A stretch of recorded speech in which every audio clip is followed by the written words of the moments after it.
All right, everyone. Get started here. I just want to thank everyone for being here. Welcome. My name is Dan. On behalf of Paradise Health Clinic and the Newmarket Seventh-day Adventist Church, I want to welcome you to Longevity 100. Longevity 100, for those who don't know, it's just a seminar series that we put on just several times a year, where we talk about longevity and health. Do you all want to live a long life? Healthy life? Yes. Yeah. We're created for that, and that's why we put this on. So I hope that you'll enjoy the talk today, the program, and that you'll get something where it'll help you reach your health goals and enjoy your family, and be a blessing to others as long as we possibly can. That's why we put this on. So the program today is pretty simple here. We're going to first have a talk by our doctors, and then after we have a lunch. We're going to invite you to stay for lunch. It's a plant-based lunch sponsored by the Newmarket Adventist group. So we invite you to stay for that. The title of our talk today is, Does Longevity Cost $1 Million? Does longevity cost $1 million? You hear how many rich people, tech elites are spending lots of money to try to not die. And basically we're going to look at that and see, is there any hope for us, right? Our speakers today are Dr. George Cho and Dr. Sasha Coleman. They're naturopathic doctors here at the clinic. They will present for maybe around 40 minutes or so. Then we'll take some questions at the end, so please save your questions. All right? So without any further ado, I'm going to turn over to Dr. George and Dr. Sasha. Thank you.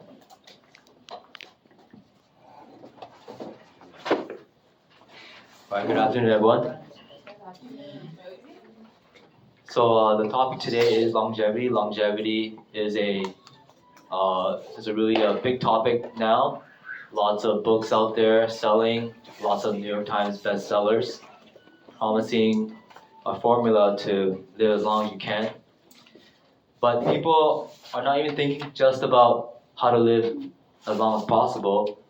They're thinking people out there wondering, is there a way to not die? So for example, this is Larry Ellison, co-founder of Oracle, a billionaire. He says, death has never made any sense to me. How can a person be there and then just vanish? Just not be there. And people like Larry Ellison are pouring millions into try to discover ways to not die. So it's not even just about longevity, it's about immortality. This is Peter Thiel, another billionaire. He says, there are all these people who say that death is natural, it's just part of life. And I think that nothing can be further from the truth. So again, you see here, he's a billionaire, and he's also a major funder, try to fund research into discovering how can we change the DNA and change the human body so that we don't have to die. And this is someone who took it to the extreme. This is Peter Nygaard. He's actually a Canadian fashion icon. Some of you might not recognize him.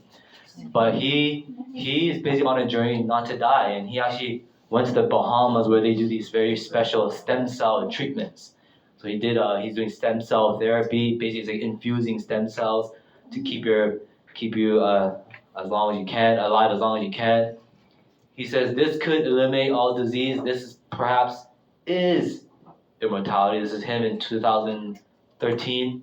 This is him now. So as you can see, the stem cells aren't working so well. So there's people with money out there wondering, not only can we live as long as we can, but also is there a way not to die? We're going to look at 5 people groups in the world, the so-called blue zones, and discover their secrets to longevity. Because not only do they talk about it, but they've actually done it. But also, I think if you look at these blue zones people, they also have perhaps an understanding about immortality that maybe many of these longevity people kind of forget.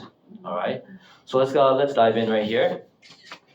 So this is Dan Buettner. He's a research fellow with the National Geographic, and basically he was looking for places around the world where there's large concentrations of centenarians, people who live to 100. And he found 5 places on the planet where there's relatively large concentrations of healthy people who are living to 100. And does anyone take a guess where these 5 places might be?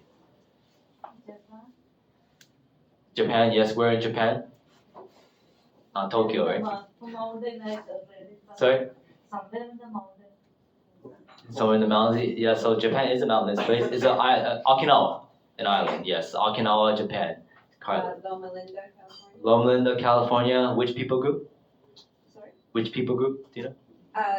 They're Seventh-day Adventists. Yes. So Seventh-day Adventists, Loma Linda, California. So Dan Buhner is actually very surprised to find a blue zone in America, right? Which would be, you think, one of the least likely, but he found a blue zone there. Yes. Costa Rica.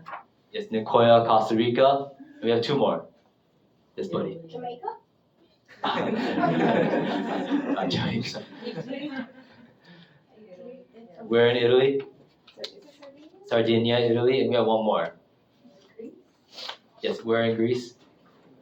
Icaria, Greece. All right. So here you have it. Loma Linda, California, Nicoya, Costa Rica, Sardinia, Italy, Icaria, Greece, Okinawa, Japan. The most interesting one is, or the most unique one is the Loma Linda Blue Zone, which is not a ethnic group. It's a religious group, Seventh-day Adventists. All right. So if you look at these places, there's large concentrations of centenarians, and when Dan Buhner looked at these 5 groups, there's things that are common, lifestyle practices that are common to all these groups that if we implement, that we can have a longer life. So let's look at these one by one. Number 1 is have a moai. You want to say that with me? Have a moai. Okay, what is a moai? This is Kamada Nakazato. She's from the Okinawa Blue Zone. And this is her with her great-grandchild. When they asked her, how does it feel like to hold that child? She said, it feels like I'm in the heavens. When they finished interviewing her, they said, can we come back? And she said, of course, I'm not going anywhere. And they asked her, what are your secrets to longevity? And she said the following. Beauty is within. Be kind and smile. Eat your vegetables. Don't worry too much. And the last one, take care of others. This is Kamara with her friend group. They've been friends for 97 years. So they've been friends since the age of 5. So basically what happens in Okinawa is that from a young age you enter this friend group, this social group called a moai. And basically you're friends for life. So that if somebody in this group is financially struggling, she can rely on her moai to help her. When someone is sick, the moai comes in and helps. So basically the idea here is that social connections are very important for longevity and health. You agree? Social connections are very important. Families, especially the family group, is really important. Successful centenarians in the blue zones put their families first. All right, so we have to think about ourselves. How is our families doing? How is our marriages doing? This is not surprising because in the Bible, for example, it says that God made humans, designed humans for social connections. In Genesis, it says that God said it is not good that man should be alone. So in the Genesis story, God first creates Adam, but he looks at Adam and says, he's not complete. He creates a woman. And so I think innately humans are designed for social connections just by the way that we are designed and created. All right? Okay, so we're going to go into another concept. This is another one of our Blue Zone centenarians. And as Dan Buhner went to her house and he was interviewing her, they were about to sit down for a meal. So she got her bowl of food and sat. And before she started eating, she said a phrase. She said, Hara Hachibu. Can you all say that one with me? Hara Hachibu. Hara Hachibu is a Japanese term that means to only eat till you're about 80% full, 70 to 80% full. So before they even start their meals, they go in with this intentionality that I'm not necessarily going to eat until I'm stuffed or finished, I'm only going to eat until I'm about 80% full. And it's a really different concept than what we have in America. So America, we say, I'm full, whereas Okinawa, they say, I'm no longer hungry, which is a huge distinction, right? And so, it goes to speak to how they eat as well as how our bodies were kind of made for us to eat as well. Usually, the typical Canadian is going to be eating little to almost nothing sometimes for breakfast. Very often patients will tell me, oh, I just skip breakfast. And then they might have lunch, and then their largest meal is usually dinner, right? Whereas in blue zones, and also what we recommend for our 1 Week in Paradise program, OWIP, is to have a large meal for breakfast, large meal for lunch, and then little to nothing for dinner. Because naturally with our circadian rhythms, you want to eat in the daytime. Our body actually produces more digestive enzymes earlier in the day and less as the day goes on. So I always like to share this analogy with people too, because what's also important is meal spacing. So, you really want to have at least 4 to 5 hours in between your meals because you really want that food to be able to digest fully. It's almost like, if you're doing laundry and you have a wet load that you need to put into a dryer, would you put a wet load into a load that was done before that wasn't fully dry? No, you wouldn't want to add a wet load to an undry load yet, right? You want to finish that first load that you did, get it out of the dryer, then put the new load in, right? So it's very similar with our digestive system. You really want to give it a chance to run that full cycle, okay? All right, so after harajuku food, the next concept is the concept of eating whole foods. This is Panchia Castillo, and she's from the Nicoya, Costa Rica Blue Zone. And when Dan Buhner went to visit her, she was using a machete, more than 100 years old, and basically attacking the jungle, but she was kind of invading her property. Over 100, think about that. Right? When it was time for lunch, she went to prepare food for her guests. She started to prepare tortillas from scratch, and prepared a nice meal for her guests. Again, 100 years old. Dan Buhner went to visit her, went to look at her fridge to see what's in her fridge, and this is what they say. She had how many packaged foods? No packaged or processed foods. Everything required preparation. When these researchers look at the blue zones, they eat very minimally processed whole foods. Right? So here in Canada, we eat a lot of processed food. But in the blue zones, one of the things that they do, they eat very minimally processed foods. They cook a lot of things from scratch. All right. There are these photographers that went around the world and they photographed what do people eat, what do the groceries look like for a family in different parts of the world for a week. So what's a week's worth of groceries look like? And they photographed that. I'm going to show you the groceries that families have across the world, and you're going to see a progression. Okay.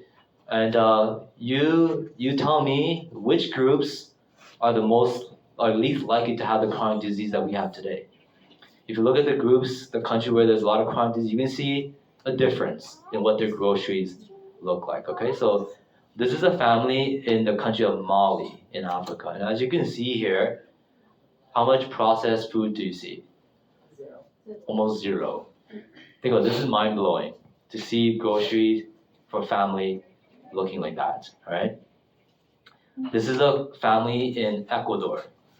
This is their groceries for the week. Again, you see how much processed food? Almost zero, okay? These people are likely not going to get diabetes and heart disease and so forth, all right?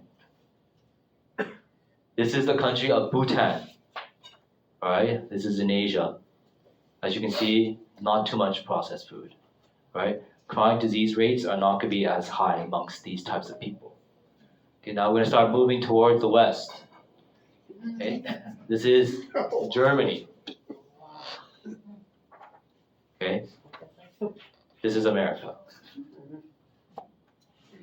So you see here, the more processed food is in the diet, these countries, the West in particular, the global West, the global North, we have much more chronic disease, right? So the food that we put in our mouth is very important. The more minimally processed it is, the better for our health, and this is what the Blue Zones people do. So it'd be good for us to consider the amount of processed food that is in our diet. So Plant Slant is talking about the fact that many of the Blue Zones people, some of them were actually plant-based fully or just had meat very minimally. So this is one of our centenarians from the Loma Linda Blue Zone. He's actually a surgeon, cardiothoracic surgeon. He did it well up into his 90s. You see him here in his backyard. He had gotten a quote for someone to re-fence his backyard for him. It was something like maybe $4,000. And he decided to just do it himself, over 90 years old, you know? So he's very active. As I said, he was doing surgery well into his 90s. And he attributes a lot of his health and ability to have the clarity and function to be able to do that to his diet. He is plant-based and really, really sees the benefit of it. So, you know, in the Bible it says, and God said, "See, I've given you every herb that yields seed, which is on the face of all the earth, and every tree whose fruit yields seed. To you it shall be for food." So that's kind of the basis as to where we get that emphasis on the plant-based diet in the Seventh-day Adventist Church. You know, here's another Nicoya, I believe he was from Nicoya, Costa Rica. This centenarian said, "I eat beans, tortillas, fruit, and once a year, a little beef," right? So that's how minimally animal protein was in his diet. Kamada, she said again, "When I was a girl, I ate it only during the New Year's festival." Again, that's really just like an annual occurrence. So it was very, very minimally in their diet. And it was mostly like those whole foods that we saw in the pictures previously. The funniest thing was when they showed her a hamburger from one of our fast food restaurants, she said, "What do you do with that?" So to her, that wasn't even processing as food. It didn't really look like food to her. This one researcher, he said that meat is somewhat like radiation. We don't know what the safe level is. And so, that's why we're kind of going with the plant slant concept of really trying to avoid it as much as possible because we don't know at what level it actually is safe or not for each person. Okay, now we want to just make a quick comment here about alcohol. So Dan Buhner, this is called the Power 9. And basically he talks about these are the 9 things that promote longevity. And one of the things that he included was alcohol. So basically we're here to basically kind of challenge this just slightly. We do not believe that alcohol is part of a longevity lifestyle, all right? And the reason is very simple. Alcohol, there's pretty much no health benefits to alcohol, even to cardiovascular health. The newest research, the latest research shows that alcohol neither does not benefit cardiovascular health. It might reduce the risk of heart attack by about 6%, but increases the risk of other cardiovascular diseases like stroke, hypertensive disease, these things by 20, 15, whatever percent. Right, so basically the risk of other cardiovascular conditions pretty much overrides the benefit you might get from a slight reduction in heart disease risk. But alcohol is toxic to the heart, the brain, the liver, and so on and so forth. And the thing is that with Dan Buhner, with the 5 blue zones, one of the blue zones, the Loma Linda, California blue zone, doesn't drink alcohol because Seventh-day Adventists do not drink alcohol as a practice in their religion. So it's rather curious that he included alcohol, even though one of the people groups that he's looking at specifically does not drink alcohol as a religious practice. So our recommendation to you is to basically not drink alcohol completely. When it comes to cancer risk, the research now shows there is no safe level, 0. All right, so this would be our recommendation. All right. The next thing, Ed Rawlings, 106 years old, from the Loma Linda, California Blue Zone, and this is him. First put on water skis in 1939, age 9, and he still enjoys the activity. All right, being physically active is basically the point. All right, these are other centenarians or people in the 90s. This guy here is in the 90s, the one that's diving, but he swims every day, and he's 90 years old, going into the water like that. Like, how often do you see that in Canada? And this Filipino lady here, she's a doctor. Loma Linda's there's a medical school and there's a medical center there, and so there's like a health hub. And so she's a Seventh-day Adventist in her 80s, and she plays pickleball 3 hours, 3 times a day, just playing with her son. So think about that, 80-year-old playing pickleball like that, 3 hours. These people are very physically active. Walking is a common practice in the blue zones, but generally they're very physically active. And we believe that we're designed by God for activity. So in the book of Genesis, it says that God took the man, put him in the Garden of Eden to tend and to keep it. So the very first activity or occupation that God gave to humans was actually a physically active occupation, gardening. And so the more physically active, or not, well, we don't want to be too much, but you want to be physically active, and that is health promoting to the body. Physical activity positively impacts every single organ in the body. And so it is something that we want to recommend that you do. Does anyone here know what are the recommended the amounts of exercise that's kind of recommended for us? Does anyone know? Like cardio, let's say. How much cardio is recommended? 30 minutes a day? 30 minutes a day? Not quite, actually. It's actually lower. Yeah. Does anyone know? Sorry? 150 minutes per week. That's actually, if you do the math, that's actually less than 30 minutes. So think about it, less than 30 minutes of cardio a day will actually help you meet the guidelines for cardiovascular exercise.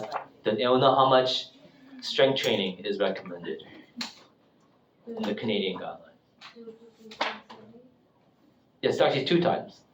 So 2 times a week of lifting weights, or just doing some type of muscle strength activity, and about like 21 to 22, 23 minutes per day of cardio is enough to get immense health benefits from exercise. So as you can see, you don't need to be running marathons. None of these people in the blue zones run marathons. Okay, you don't need to do intense sports, none of this kind of stuff. Walking, gardening, this kind of stuff is good. All right. Okay, we have another Japanese term for you. So everyone say ikigai with me. Ikigai. Very good. Okay, so this is the concept of having a purpose or having a reason for waking up in the morning. And this was something that was found across all the blue zones as well. Each of our centenarians really had a strong sense of purpose and a reason for what, or something that they're still contributing to their society. Okay, so this is Fimi from Okinawa. She said, "My ikigai are my customers, and connections to them keep me alive." So she's very active in her community, and people would come and purchase things from her. Then we see a 103-year-old Okinawan man who studies every day of his adult life. So that's always something that I encourage people to do. You know, you can always be learning more. You can always go to the library and take out books and still be, you know, trying to learn something new. This is Piru from Ikaria, Greece. She said, "I still have much to do." Right? Very often I find in like our Western world, when people get to retirement age or post-retirement, they kind of have this sense of, you know, I just kind of can do whatever I want. I don't have to do anything though. But this is such a different mentality to have behind, you know, your elder years, still seeing the purpose of having things to do. Dan Buettner said, older Okinawans can readily articulate the reason they get up in the morning. Their purpose-imbued lives gives them clear roles of responsibility and feelings of being needed well up into their 100s. He also mentioned that successful centenarians have a strong sense of purpose. They feel needed and want to contribute to a greater good. Something that Dr. Cho mentioned earlier is their importance of family. And so they were all very active in their families still if they had them around. And so, it's always important to find wherever your personal sense of purpose is. So this is an image that I really suggest that each of you kind of either take a picture or take notes on, and figure out, even now, what your personal ikigai is. So I'll explain the image a little bit first. So each circle, there's a question. It says what the world needs, what you can be paid for, what you're good at, and what you love. So where the questions of what you love and what the world needs intersects would be your mission in life. Where the questions of what the world needs and what you can be paid for intersect would be your vocation. What you can be paid for, what you're good at, would be your profession. What you're good at and what you love would be your passion. So really asking yourself these questions, kind of reflecting to see how can you come up with your mission, vocation, profession, or passion. That can be really helpful going on into later years. So this was another centenarian, and he was in Nicoya, Costa Rica.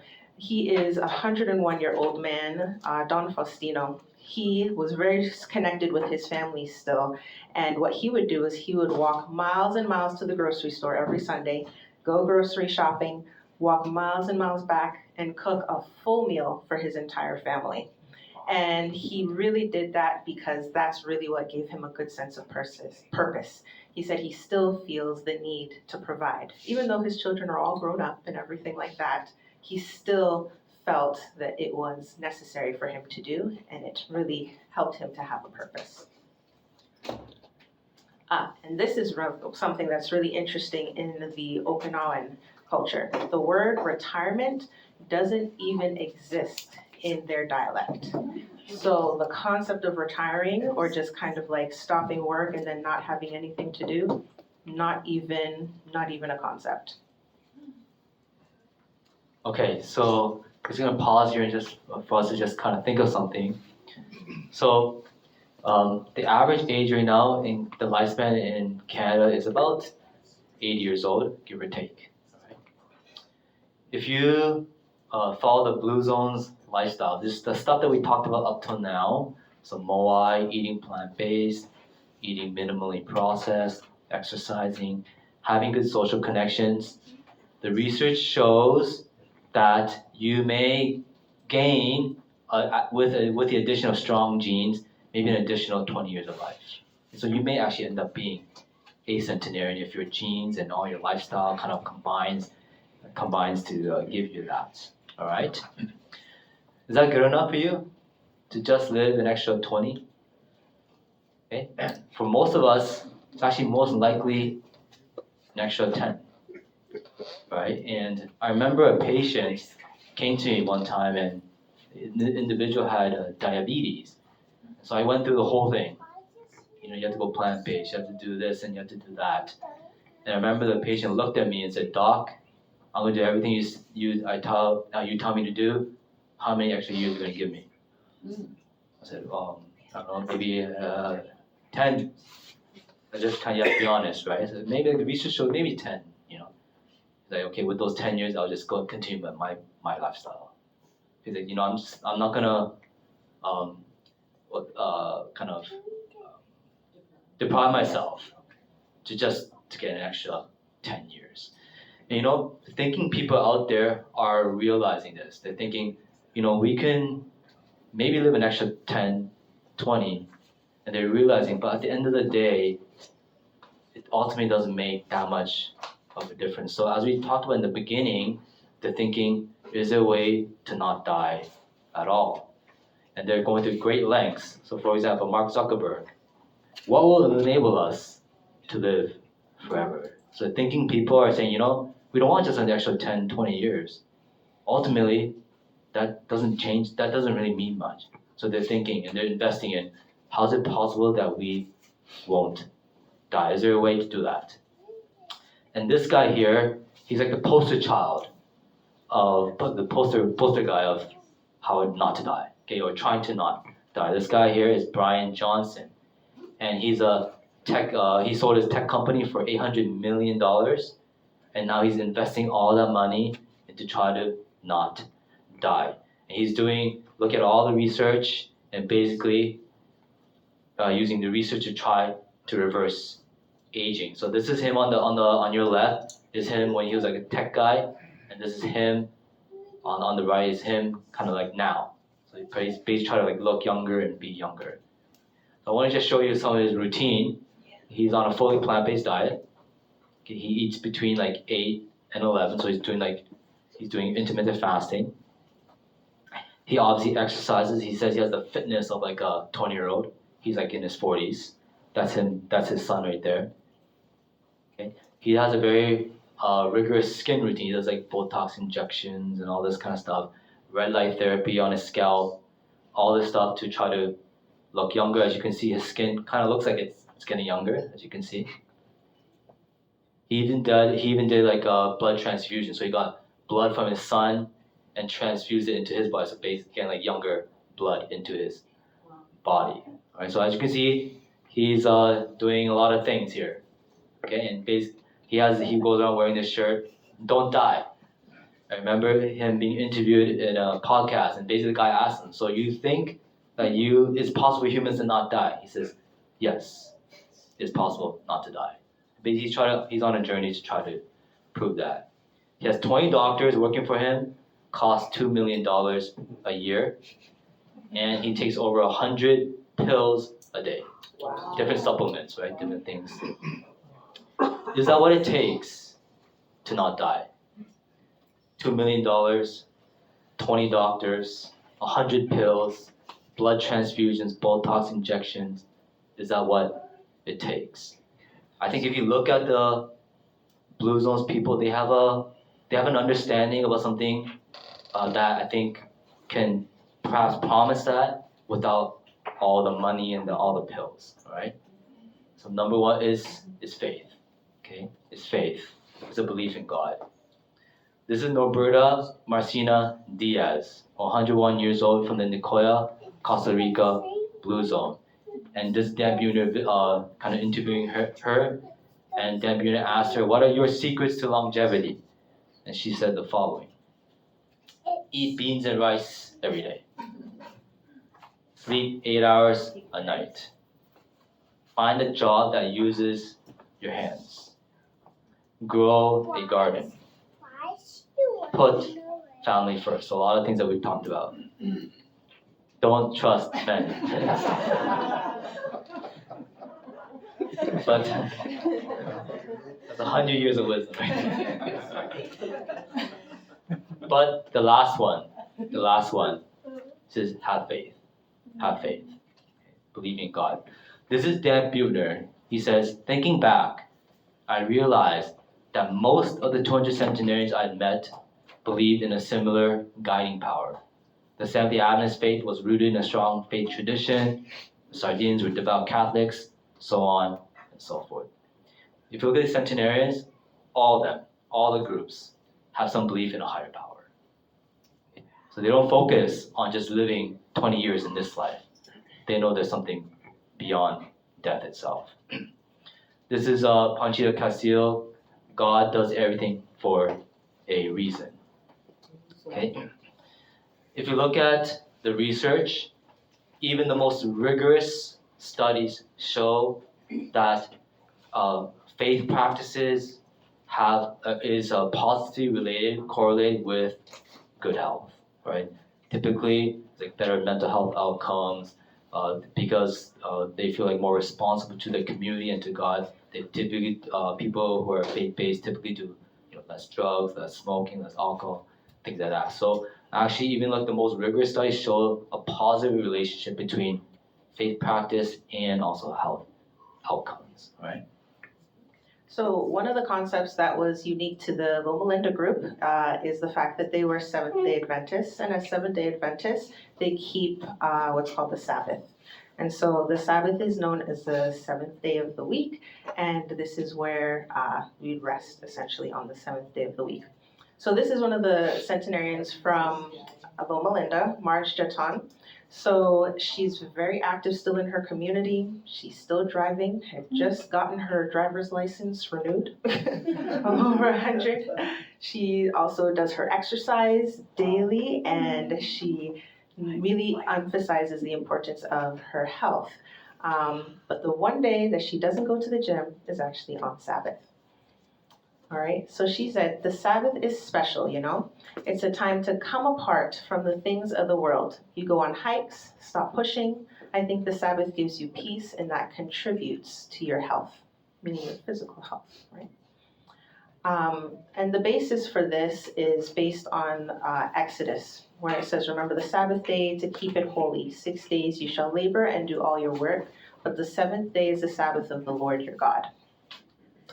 So I also found some research studies that kind of showed what are some of the physical / mental emotional benefits from actually keeping a Sabbath. So this study was actually done on groups of people that do observe Sabbath, and just realizing that just anticipating that a Sabbath is coming predicted a higher quality of sleep. So people knowing that on Friday night come sunset, they were going to have 24 hours where they get to just kind of rest and disconnect and not have to worry about work, they actually had better sleep quality. And these results actually held strong 4 years after the study. So they went and retested to see if the results would hold strong, and it did. So it's really interesting to see that it even affects our sleep quality. Now, this study was really interesting because they were looking at some of the different mental, emotional effects that Sabbath keeping can have. So this researcher actually got people that were not even Seventh-day Adventists to just start implementing a Sabbath for an 8-week period. And over those 8 weeks, in the beginning, they took grades on certain scores, so their anxiety rating, perceived stress scale, and well-being values before the 8 weeks and after.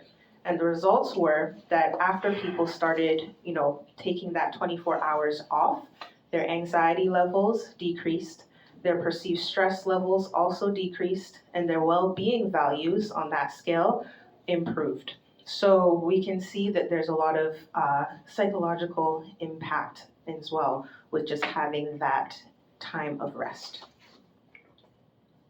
This is what the researcher that conducted that study said. She said, the Sabbath provides opportunities to rest from both physical and mental stresses and introduces a rhythm into the cycle of everyday life. Non-work time is considered holy and provides the possibility of deepening relationships, expressing the emotional dimensions of our being, and enjoying the here and now. It's a time where it really allows you to just kind of stop and slow down and be present. This is back to what Dan Buettner said when he was observing the people that were Seventh-day Adventists. He said, it seems to be a weekly break from the rigors of daily life. The 24-hour Sabbath provides a time to focus on family, God, and camaraderie and nature. Adventists claim this relieves their stress, strengthens social networks, and provides consistent exercise. So very often after lunch, we'll probably go for a walk or something like that on Sabbath and just enjoy some time in nature. Okay, so closing thoughts here. So from the Seventh-day Adventist perspective, if you follow the Blue Zones lifestyle, you maybe live 100 years. But from the Adventist perspective, if focusing on God will give you the life after death, all right? So I want to just end here. This is a very interesting insight from Dan Buettner. He says, the Blue Zones people, they don't try to live longer. They don't proactively pursue health or longevity, which I think is the most important insight that is so under-acknowledged. So you got all these people in the world right now trying to pursue longevity. And he says, having interviewed over 100 centenarians, these people don't focus on longevity. They just live and practice a healthy lifestyle. And as a Seventh-day Adventist, I'm a Seventh-day Adventist. Sasha is a Seventh-day Adventist. This is a Seventh-day Adventist organization. I've never met a single Adventist who says my goal is to live to 100, as they're so focused in life. Because as Seventh-day Adventists, we know that we want to live a long life here. Also, we believe that there's a eternal life later on. So Adventists actually don't focus on longevity, even though it might seem that way based on us being part of the Blue Zones. But that's actually not the true ikigai of a Seventh-day Adventist. So I want to encourage everyone here to try to practice the lifestyle habits that we talked about. What are some of the things that we talked about today? Can you name them? Plant-based, yes. What else? processed food. Social life, correct, yes. The moai, correct. That might be actually one of the most important ones, actually, based on the research. Faith, yes. What is your faith practice like? Yes, what else? Family, yes. The moai. A few more. Don't fill yourself, just eat enough. Yes, what's the Japanese word? Hachibu. Hachibu, yes. Exercising, okay. Yes. And then we talked about keeping a Sabbath, a day for complete rest, all right? So if you do these things, then likely you'll greatly improve your chances of longevity, all right? And that's what we want for everyone here, okay? So with that, I think we have time for a few questions. Then we'll transition to lunch here. Any questions? Yes, Jason. Dr. Cho, that one timeline where you showed the 80 to 100, and you mentioned that you can extend it 10 years. That may be true, and then the gentleman that you said that, it's not worth it 10 years, but I would have counter-argued and said, well, some people live those 10 years in a wheelchair. That's right. Or bedridden, right? Or would you rather live it like being able to be mobile and be able to walk around and not be a fall risk and et cetera, right? So I think that's something to think about, right? Which one would you rather be? Absolutely, yeah. That's how I told the guy. I said, like, look, I said, you're injecting yourself with insulin, and you're going in and out of doctor's office. You don't have to do that, right? But he wasn't having it. Quality, not quantity of life, but quality of life. That's right. Yeah. But he wasn't having it, unfortunately. So there's some people just that's his choice, right? So, but that's absolutely a good point. Yes. Yes. I have some back issues, so with the lifting of weights, can you sit and do that and it'll be okay? Yes, of course. Yep. If you go on the internet, you see like seated chair exercises that you can. Yeah, I'm a Baptist. I keep Sabbath on Sundays, but what's the difference between Saturday and Sunday? We don't want to get too theological.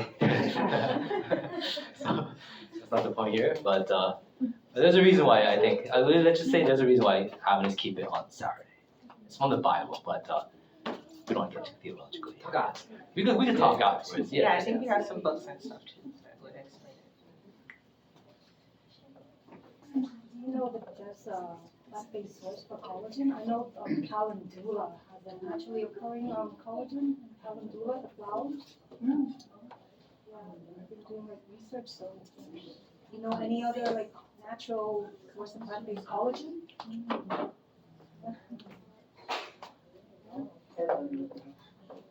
Especially for Edmund. It's on vitamin C though, which has similar action, Any other questions?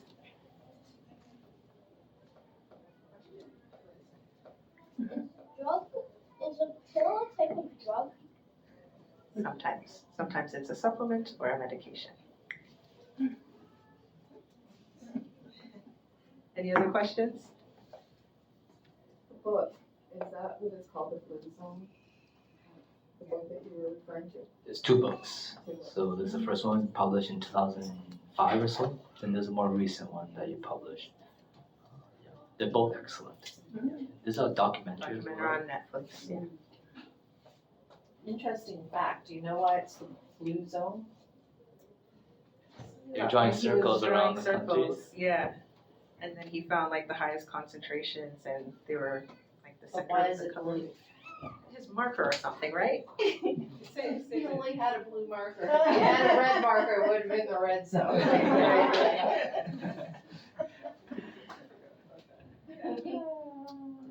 Maybe I'll make one comment. We did an interview with the lead researcher of the Adventist Health Studies. All right, so the Adventist Health Studies is basically a massive study where they looked at Seventh-day Adventists. First, they looked at Loma Linda, then they looked at looked at a bunch of Adventists in North America. And so there's a lead researcher, and I interviewed him one time, and basically he says how if we look at the blue zones, blue zones gets a lot of attention, but he says there's a lot of like genetics that comes into this.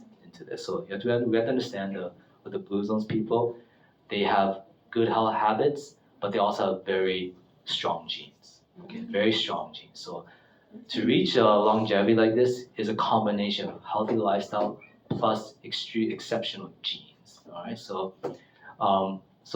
if we here practice these lifestyle habits, our quality of life will get better, all that kind of stuff. But it doesn't necessarily mean that we'll live to 100. But it doesn't mean that we shouldn't try. But there's a lot of genes that does come into play. So he made a point to really emphasize that as a lead researcher in this longevity study that they're doing. Yeah. Are there other Seventh-day Adventist like populations? Was that just like the highest concentration of your faith group versus like why wouldn't we find more groups or more populations, or is it just they actually follow the principles really well versus we follow it in a North American style, right? That's Okay. I would say that's mostly Okay. it. The second thing you said. Yeah. Because the medical school is there, it's kind of like a hub, Yeah. and everybody that kind of lives around there is kind of health minded. 100% So is. yeah. Okay. Yeah, Seventh-day Adventists are all over the world, but not all of them practice exactly the same. Yeah. Also, the Adventist Health Studies, the first one, they focused on the Loma Linda area. So, and the Adventist Health Studies was what I think led Dan Buhner to Loma Linda. So I think there's kind of like that connection as well.